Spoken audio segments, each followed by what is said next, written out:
अस्सलाम वालेकुम नाज़रीन, उम्मीद करता हूँ आप सब अल्लाह के फजल करम से खरीद से होंगे। एक्सेल वीबीए हम सीख रहे हैं बेसिक से और आज उसका लेसन नंबर 7 पेश खिदमत है। इसमें आप देखेंगे कि वेरिएबल ऑब्जेक्ट और नॉन ऑब्जेक्ट वेरिएबल को हम जो है कैसे डिफाइन करते हैं और उसकी कैसे हम उसको वैल्यू जो है वो असाइन करते हैं। तो चलिए करते हैं आज other non objective variables. We can also store non numerical values in variables. Let's practice with the string variable type. Assign the string of text. This is a string to the variable strTest. हम किसी भी अपने variable को numerical value के अलावा text value जो है वो भी हम उसको असाइन कर सकते हैं। तो उसके लिए जो हम यूज़ करेंगे वेरिएबल टाइप जो होगी वो होगी स्ट्रिंग।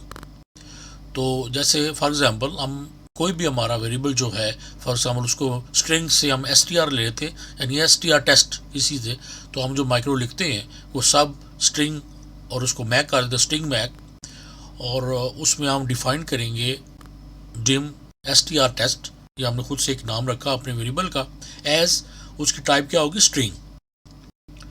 तो strTest इक्वल, अब आगे हमने इसको कोई भी एक टेक्स्ट वैल्यू देनी है। जैसे एक कोड है कि एवरी सोल शैल टेस्ट डेथ, तो ये इसको इन्वर्टेड कामर्स में जब भी हम टेक्स्ट वैल्यू देंगे तो उसको इन्वर्टेड कामर्स के अंदर लिखना होगा। तो अब strTest जो हमारा वेरिएबल है उसकी वैल्यू हमने स्टोर कर दी एक सेंटेंस, और अब साथ ही हम अपनी जो हमारी एक्सेल शीट है उसके साथ अगर हम रेंज C1 इन्वर्टेड कामर्स में और ब्रैकेट के अंदर स्मॉल ब्रैकेट में डॉट वैल्यू इक्वल strTest, यानी हमने C1 जो हमारा सेल है उसको हमने ये अपने वेरिएबल की वैल्यू को जो है वो उसको असाइन कर दी। तो जैसे ये माइक्रो चलेगी तो वो हमारी उसके C1 में हमारा ये सेंटेंस आना चाहिए। अदरवाइज अगर ये हमने रेंज उसको नहीं होती तो ये मैसेज डिस्प्ले आ जाएगा कि strTest की जो वैल्यू है वो जो है वो एवरी सोल शैल टेस्ट डेथ, जो भी हमने सेंटेंस उसको दिया है वो है। इस माइक्रो के आगे आप देख रहे होंगे कि ये ग्रीन कलर जो है, ये ग्रीन कलर जब भी हम एपस्ट्रॉफी लगा कोई भी हमने कोई मैसेज लिखना है, कोई हिंट लिखना है हम, तो उसको जो हम लिखते हैं तो हम उसके शुरू में एक जो स्मॉल सा एक कॉमा होता है, एपस्ट्रॉफी उसको कहते हैं, उल्टा कॉमा जो होता है, वो अगर स्टार्ट लिख देते हैं तो वो ऑटोमेटिकली वीबी उसको ग्रीन कर देगा और वो एज अ कमेंट जो है वो यूज़ होगा, वो एज अ कोड यूज़ नहीं होगा। तो जैसे डिम strTest एज स्ट्रिंग हम लिखा तो defined variable as a string. तो जब भी हम कोई भी प्रोग्राम लिख रहे होते हैं तो उसमें कमेंट लिखने की आदत जो है एक अच्छी आदत होती है, ताकि हमारा उसके साथ हम एक हिंट दे देते हैं कि ये जो हम कोड लिख रहे हैं ये किस लिए है, ताकि उसके बाद अगर हम दोबारा से कुछ चीज़ अगर हमने फाइंड करनी है कि कहाँ पे एरर या जो भी है तो हम क्विकली जो है वहाँ तक जा सकते हैं और देख सकते हैं कि ये जो है वो किस लिए जो है वो लिखा गया था। तो इसलिए कमेंट जो है वो हमेशा उसमें ग्रीन कलर जो है, जैसे ही एपस्ट्रॉफी से स्टार्ट कर दें हम उसको, और वो हम उसके लिए जो है हिंट लिख देते हैं कि ये हमारा जो कोड है ये किस लिए जो है वो लिखा गया है। उसके बाद स्ट्रिंग के बाद एक हमने जिक्र किया था एक टाइप का बुलियन, BOOLEAN वेरिएबल, ये ट्रू और फॉल्स के लिए होता है। मेरे ख्याल में unless you are a programmer, you probably have not heard of Boolean variables. A Boolean variable can only have two possible values, true or false. True or false is not treated as a text, but instead as a logical value similar to how Excel treat true and false. यानी जब भी हम ये true और false use करेंगे, जैसे हमने text का मैंने बताया कि उसको हम इन्वर्टेड कामर्स में लिखेंगे जब भी टेक्स्ट वैल्यू को लिखनी है, लेकिन अगर ट्रू और फॉल्स होगा तो हम बगैर इन्वर्टेड कुछ कामा के ट्रू और फॉल्स लिखेंगे। ये कोई भी स्टेटमेंट हमने लिखनी है तो वो हमने देखना है कि ये ट्रू है या फॉल्स है, तो उसके हम लिखेंगे फॉल्स, और ट्रू जो है वो दोनों इसी तरह लिखेंगे। यानी उसका पहला जो capital letter first capital letter होगा और उसके बाद जो है वो आगे स्मॉल लेटर जो है वो इस तरह प्रॉपर इसी तरह इसको लिखा जाएगा। तो जिसको इन्वर्टेड कामर्स में नहीं लिखेंगे। और एक्सेल में भी पास हमारा सेम इसी तरह यूज़ होता है कि कोई चीज़ अगर हम इफ़ के साथ कंडीशन के साथ कोई हम अगर लिखते हैं, फॉर एग्जाम्पल हम लिखते हैं कि ये C1 की वैल्यू 10 है और अगर वो 10 नहीं है तो वो फॉल्स आ जाएगी, और अगर वो 10 है तो वो ट्रू रहेगी। तो इस तरह जो है वो हम भी होता है। तो इसकी माइक्रो जो है लिखेंगे सब। अब बुलियन हम यूज़ कर रहे हैं तो हम बुलियन मैक लिख देते हैं इसका नेम अपने प्रोसीजर का, और नीचे हम डिफाइन करते हैं एक बुलियन एक वेरिएबल डिम फ्लैग रख दें, कोई भी नाम हम रख दें एज अ बुलियन। अब फ्लैग इक्वल फॉल्स, फ्लैग को हमने रख दिया है कि ये इक्वल फॉल्स है। अब तो इसको हम अगर प्रैक्टिकल करना चाह रहे हैं तो ये किस तरह होगा, तो हम सिंपल ये अगर देखना चाह रहे हैं तो फ्लैग इक्वल रेंज, उसको हम C2 को ये वैल्यू असाइन कर देते हैं। वैसे तो नेक्स्ट जब हम इफ़ कंडीशन के साथ जो है वो स्टार्ट करेंगे, कंडीशनल में लिखेंगे, तो वहाँ पे जो है हम इसको डिफाइन कर सकते हैं, वहाँ भी हमें पता चलेगा सही ट्रू और फॉल्स कैसे होता है। लेकिन फॉर एग्जांपल हम कहते हैं इफ़ C1 इक्वल 10 देन वो हो के ट्रू, एल्स जो है वो आ जाए फॉल्स। तो जैसे ही हम C1 में या जो भी हम इसको रेंज देंगे उसमें वो हमारा प्रॉपर फिगर नहीं होगा, तो ये ट्रू फॉल्स जो है उस तरह काम करेगा। तो वो हम आगे चल के उसको भी देखेंगे। इसी तरह अब इसकी दूसरी माइक्रो जो है वो सब बुलियन मैग1, उसके साथ से सेम हमने जो है वो डिफाइन किया फ्लैग को, और फ्लैग इक्वल हम लिख दिया नॉट फ्लैग, अब फ्लैग इक्वल नॉट फ्लैग, और ये हमने असाइन कर दी इसकी वैल्यू जो है C3 को। तो ये जो है वो उसके बाद, यानी अगर हम C3 का कहते हैं कि हमने लिखा है कि नॉट फ्लैग, तो इसका मतलब है कि अगर तो वो वहाँ पे फ्लैग है तो फिर तो वो ट्रू होगा, अदरवाइज वो जो है वो फॉल्स जो है उसकी जगह पे आ जाएगा। और उसके बाद एक होता है ऑब्जेक्टिव वेरिएबल्स, यानी objective variables can store objects just like a workbooks, worksheet, range वगैरह जो होती है। तो you declare object variables in the same way you would declare any other variables. However, the process to assign an object to a variable is slightly different. We must add set to the assignment.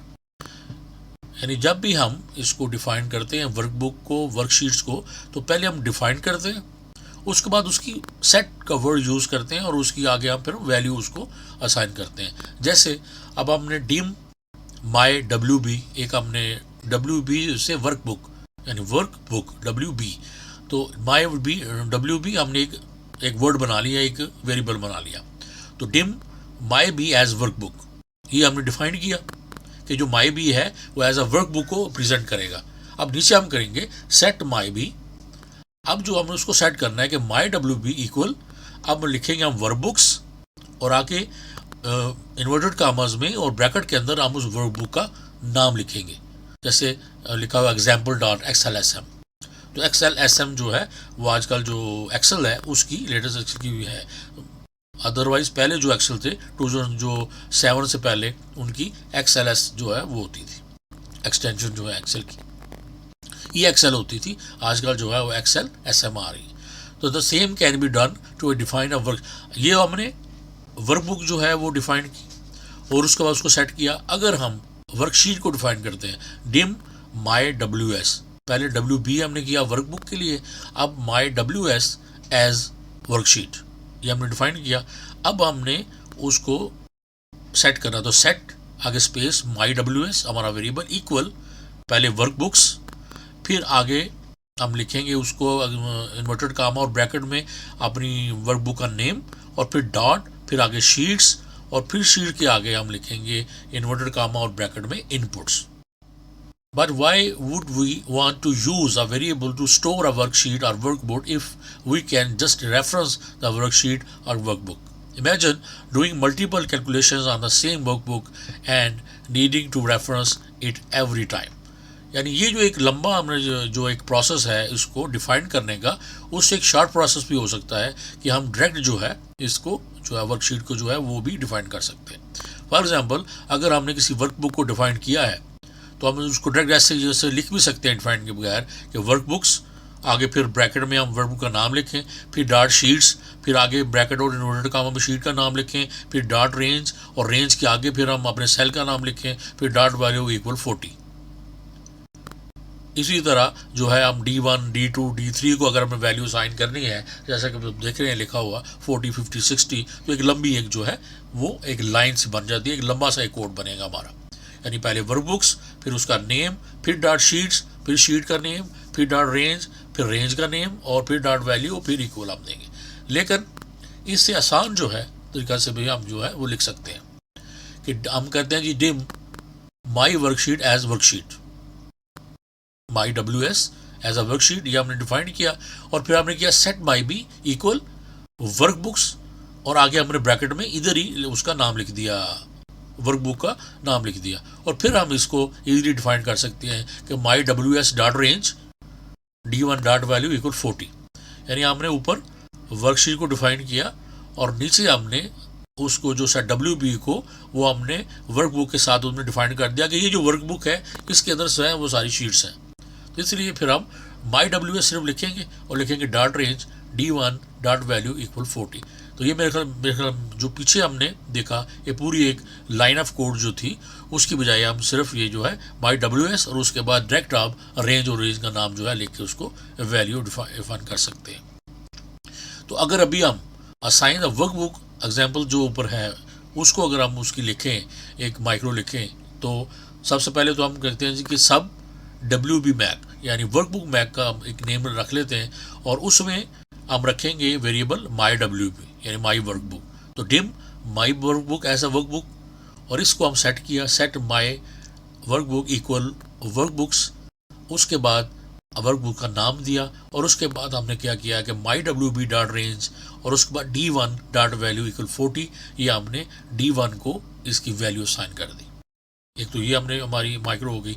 उसके बाद हम as आ worksheet जो है जैसे हम उसको define करते हैं तो देखिए उसमें क्या फ़र्क आएगा कि हमने एक और माइक्रो दी WS के नाम से, पहले WB यानी वर्कबुक, अब WS वर्कशीट मैक, उसके बाद हमने my WS as a variable define किया एज अ वर्कशीट और set my WS equal worksheets और आगे हमने ब्रैकेट में लिखा अपनी वर्कशीट का नेम जो हमने चेंज किया था। अगर नहीं चेंज किया तो शीट 1, शीट 2, शीट 3 इस तरह आ रहा होता है तो हम यहाँ पे वो शीट 1 लिखेंगे। तो हमारा वेरिएबल इक्वल क्या होगा, अगर वर्कबुक को डिफाइन किया है तो इक्वल वर्कबुक्स और उसके आगे फिर उसका वर्कबुक का नेम, लेकिन अगर एज अ वर्कशीट उसको डिफाइन किया है तो फिर वेरिएबल इक्वल यानी सेट उसके बाद स्पेस वेरिएबल का नेम और इक्वल वर्कशीट्स और ब्रैकेट के अंदर फिर हम वर्कशीट में जो भी हमने शीट्स ऐसे लिखना पड़ेगा साथ और वर्क में फिर हम वो सिंगल शीट जिसको हमने टारगेट करना है उसका नेम देना पड़ेगा। अगर हमने चेंज किया तो वो नाम लिखेंगे इन्वर्टर कामा में, इनकेस अगर हमने चेंज नहीं किया तो जो भी शीट का नाम आ रहा है 1 2 3 4 वो हम लिखेंगे। और उसके बाद अब हमने इसको चेक करने के लिए साइन किया है इसकी वैल्यू को कि माई WS dot range D2 dot value equal 50 और ये हमारी माइक्रो जो है ये हमारी होगी ख़त्म। अब चलते हैं हम एक्सेल पे और एक्सेल को खोलने के बाद अब हम यहाँ पे अपनी वो देखते हैं कि उसको हम प्रैक्टिकली कि लिखते कैसे हैं।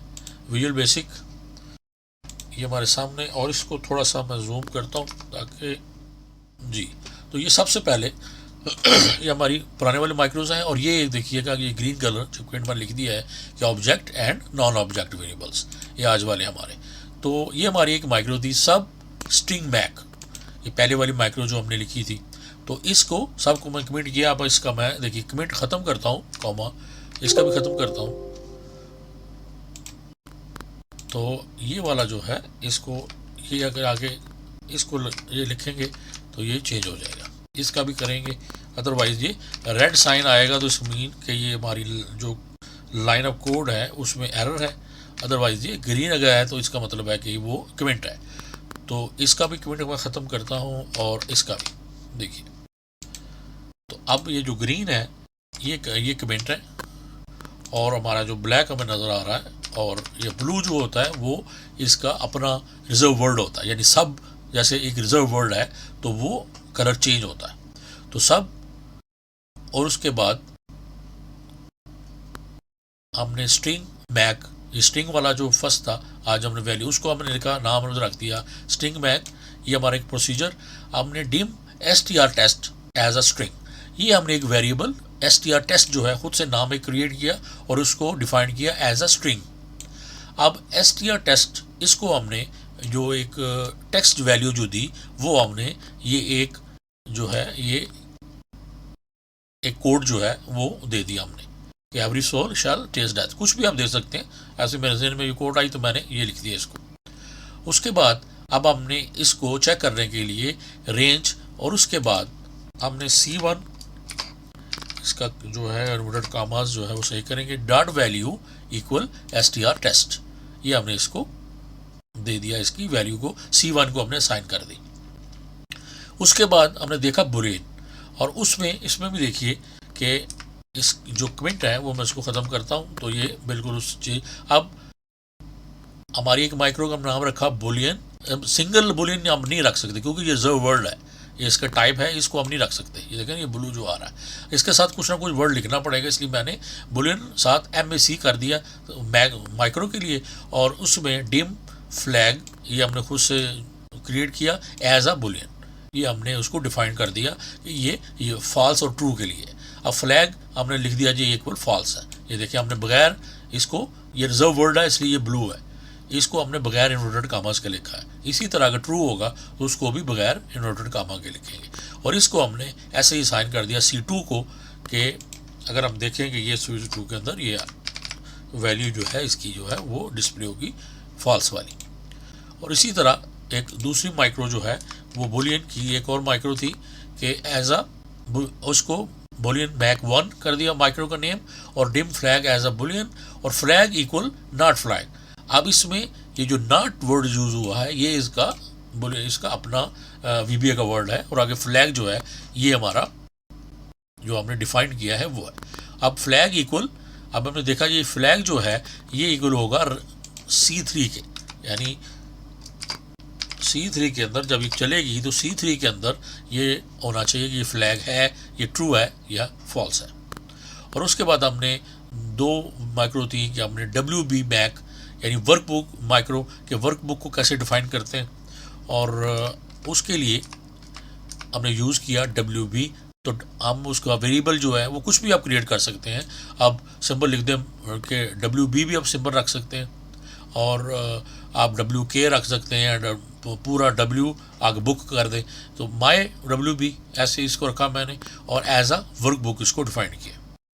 अब इसको मैंने कहा था कि जब भी ऑब्जेक्ट कोई भी डिफाइन करते हैं तो उसको साथ सेट भी करना होता है, तो उसको हम पहले डिफाइन किया, उसके बाद सेट, ये तो हमने डिफाइन कर दिया।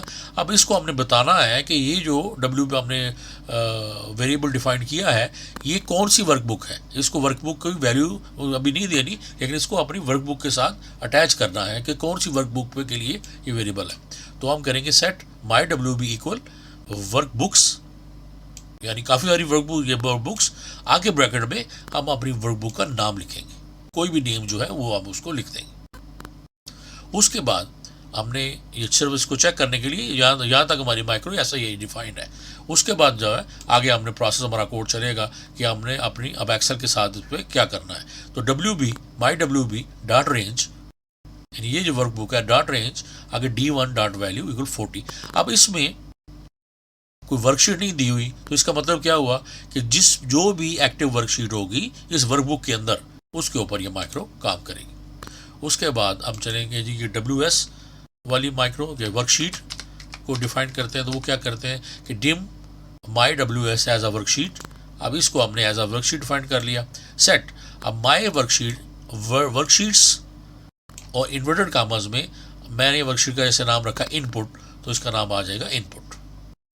अगर वर्कशीट का कोई नेम नहीं है तो शीट 1 होगा, 2 होगा, 3 होगा, जिस भी शीट पे होंगे आप। अब ये जो इनपुट वाली शीट है ये सिर्फ उसके ऊपर काम करेगी, क्योंकि मैंने इसको बता दिया है कि ये जो है इनपुट वाली वर्कशीट के ऊपर ये काम होना चाहिए। तो उसके बाद WS dot range D2 dot value equal 50। तो इसको जो है मैंने जो वैल्यू है वो D2 को साइन कर दी कि ये जो शीट है इनपुट उसके ऊपर जो D2 है उसकी वैल्यू जब ये माइक्रो चले तो 50 जो है उसकी वैल्यू हो। तो ये थी कुछ हमारी माइक्रो जो मैंने एक्सप्लेन की। अब एक्सेल पे चलने के बाद देखते हैं कि ये माइक्रो जो है ये कहाँ तक काम करती हैं। तो इसी तरह जैसे ये बटन थे तो हम इन बटन्स को भी ले सकते हैं, और जैसे हम दोबारा से अपने जो हैं वो और बटन भी बना सकते हैं। तो बटन के लिए वही एक शेप ले लें, और शेप को इसी तरह अब लेना है, और आपने कोई भी इसका कर लें टारगेट, और उसके बाद एडिट टेक्स्ट, इसमें आप करें कि इसमें लिखनी स्ट्रिंग, इसको मिडल करें, इसको बोल्ड करें और इसको ऐसे मिडल कर दें। डिज़ाइनिंग जो है वो इसके बाद हम देखेंगे कि शेप की डिज़ाइनिंग और ये वो फ़िलहाल जो है हम जो कर रहे हैं वेरिएबल का उसी पे आते हैं। 2 3 4 अब देखते हैं कि कितनी माइक्रो है हमारी, 5 है या 4 है, इतनी। तो एक ये होगी। उसके बाद हमारी बुलियन 1 और उसके बाद एक और बुलियन में हमने लिखी थी बुलियन 2 और उसके बाद हमने वर्कबुक WB और उसके बाद हमने एक लिखी WS। ये हमने कुछ माइक्रोज लिखी। अब इसके बाद अब हम इसको करेंगे राइट क्लिक। ये भी पता चल गया होगा कैसे असाइन करते हैं, असाइन माइक्रो। और इसके बाद हम देखेंगे कि अगर ज़्यादा वर्कबुक्स हैं तो फिर तो आप यहाँ से चूज़ करना पड़ेगा, अदरवाइज़ एक ही वर्कबुक है तो ये उसी की आ रही होंगी। तो यहाँ पे अब हमने देखना है कि हमने कौन कौन सी माइक्रो। सबसे पहले हमने स्ट्रिंग मैक जो है वो की, स्ट्रिंग मैक इसको हमने करते हैं, ये साइन हो गई। उसके बाद राइट क्लिक दोबारा से, उसके बाद हमने की एक बुलियन मैक, ये हो गई। उसके बाद हमने की एक बुलियन मैक 1, ये मैक ये भी हो गई। और उसके बाद हम जाएंगे वर्कबुक असाइन माइक्रो। नीचे आप देखते हैं कि वर्कबुक वाली वो कौन सी है, तो नीचे जाते हैं जी कि ये WB मैक, इसको साइन कर दिया। और इसको हम साइन करेंगे WS मैक, तो ये हमने इसको असाइन कर दी। तो अभी हम इसको करेंगे क्लिक और देखते हैं कि ये देखिए स्ट्रिंग को क्लिक किया हमने, तो ये देखिए कि ये यहाँ पे ये C1 को हमने इसको किया था टारगेट। तो ये C1 के अंदर हमारा जो स्ट्रिंग जो वैल्यू दी कि एवरी सोल शैल टेस्ट जो हमने लिखा था वो उसके आ गया। उसके बाद आप बुलियन को क्लिक करें तो ये उसकी वहाँ पे जो है वो उसके बाद ट्रू है। तो इसका ये जो है ये हमारा नेम हमें देखना पड़ेगा कि नेम क्या है। एक्सेल EXCEL डॉट नहीं है यहाँ पे है डैश, ये डैश है। इसका नेम जो है चेंज करें, dash excel dash VBA space basic dash 1 dot XLSM।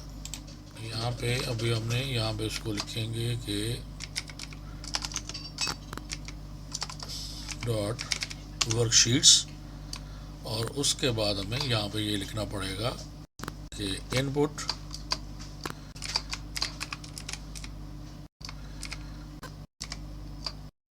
ये हमारे पूरा जो है इस तरह लिखना पड़ेगा इसका कि WB डॉट वर्कशीट्स, क्योंकि हमने इसको यहाँ पे सिर्फ इसको डिफाइन किया है और नीचे आगे इसको करेंगे हम सेव और फॉल्स और ये ट्रू। देखिए अब इसको करते हैं तो ये अब कोई एरर नहीं आएगा, यानी ये फॉल्स है और ये ट्रू है। तो ये थोड़ी सी माइक्रोज। और इंशाल्लाह फिर इससे आगे हम देखते हैं कि इसके आगे हमारे वेरिएबल जो रह गए हैं वो फिर नेक्स्ट में देखेंगे और इनको वेरिएबल को ख़त्म करने के बाद फिर हम आगे चलेंगे इनसे।